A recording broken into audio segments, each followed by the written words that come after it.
మన తండ్రి కుమార పరిశుద్ధాత్మ దేవునికి వందనాలు స్తోత్రాలు చెల్లించుకుంటూ దేవుడి దినమందు మనకిచ్చిన వాక్యము రాజుల మొదటి గ్రంథము 3వ అధ్యాయము 13వ వచనం చదువుకుందాం.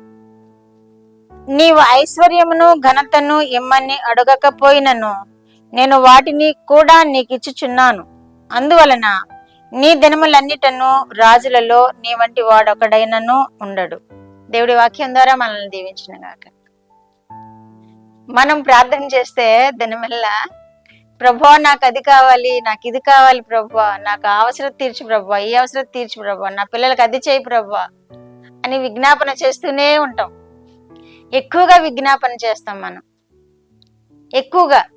కానీ దేవుడు చెబుతున్నాడు మనకి, మీ అవసరత ఏంటో పరలోకమందున్న తండ్రికి ఎరుగును కనుక మొదట ఆయన నీతిని ఆయన రాజ్యంను వెదకుడి, అప్పుడు అవన్నీ మీకు దొరుకును అంటున్నాడు దేవుడు.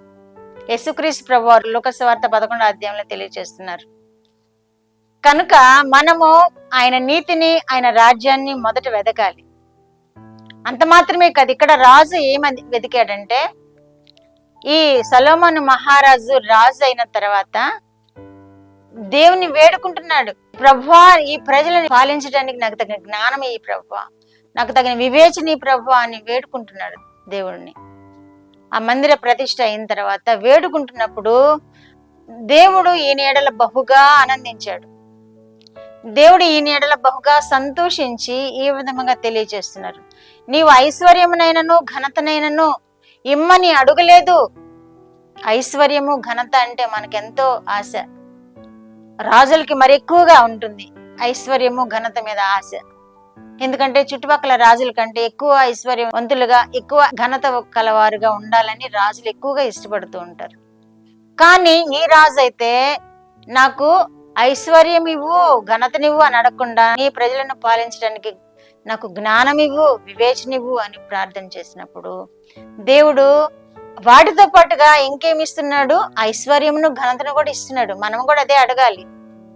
ముందుగానే మన విజ్ఞాపనలు, మన అవసరతలు ఆయనకు తెలియచేయకుండా, నేను ఈ లోకంలో నీ బిడ్డగా ఎలా జీవించాలో నేర్పించు ప్రభువా అని ప్రార్థన చేసుకోవాలి.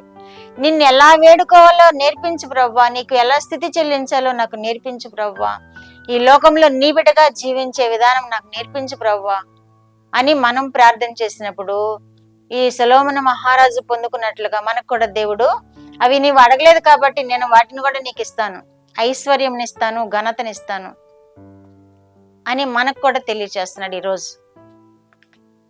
కాబట్టి మనం కూడా దేవునికి ఇష్టమైన బిడ్డలుగా ఎలా జీవించాలో మొదటగా అడగాలి. దేవుని కార్యాల్లో మనము ఎక్కువగా చేపట్టినప్పుడు దేవుడు మన కార్యాలు ఆయన చేపడతాడు.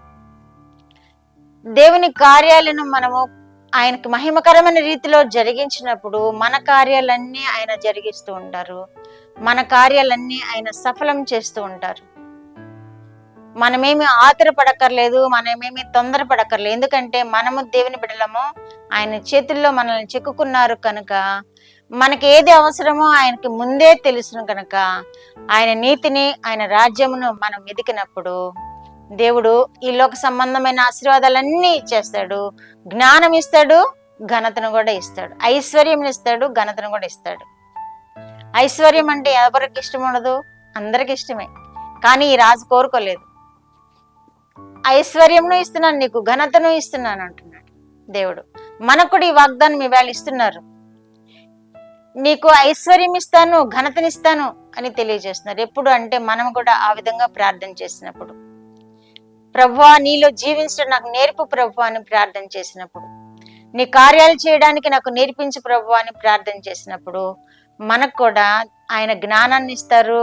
ఈ లోక సంబంధమైన పనులన్నీ ఆయనే జరిగిస్తారు, వర్ధిల్ల చేస్తారు. ప్రార్థన. మా దేవా, మా ప్రియ పరలోక ప్రభువా, మీ పరిశుద్ధ పాదములకు వందనాలు, స్తోత్రాలు నాయనా. మా రక్షకుడైన యేసుక్రీస్తు దేవా స్తోత్రములు, పరిశుద్ధాత్మ దేవా స్తోత్రములు, ఇచ్చిన వాక్యము కొరకు స్తోత్రములు ప్రభువా. నాయనా మా ప్రభు, మేము కూడా నాయనా మిమ్మను మా తండ్రి లోక సంబంధమైన వాటి కొరకు వెదకగా ప్రభువా, మీ యొక్క మహిమ కొరకు జీవించే విధానమును మా ప్రభు మీకు ఇష్టమైన బిడ్డలముగా జీవించే విధానమును మేము నేర్చుకొని మీ పాద సన్నిధిలో నాయన మీకు ఇష్టమైన బిడ్డలముగా జీవిస్తూ మీరిచ్చే ఘనతను ఐశ్వర్యమును పొందుకుంటూ ఆశీర్వాదకరమైన జీవితం జీవించే కృప వినిచున్న బిడ్డలందరికీ దయచేయండి ప్రభు. వారి కుటుంబాల్లో నెమ్మదినివ్వండి, ఐశ్వర్యమునివ్వండి, ఘనతనివ్వండి. మా ప్రభు కృప వెంబడి కృపనివ్వండి, నెమ్మదితో జీవించే కృప దయచేయండి. మీరే మహిమ ఘనత ప్రభావాలు పొందుకొనమని యేసుక్రీస్తు వారి పేరిట ఈ మనవులు మీ పాదముల యొద్ద వేడుకుంటున్నాను పరమ తండ్రి. ఆమేన్.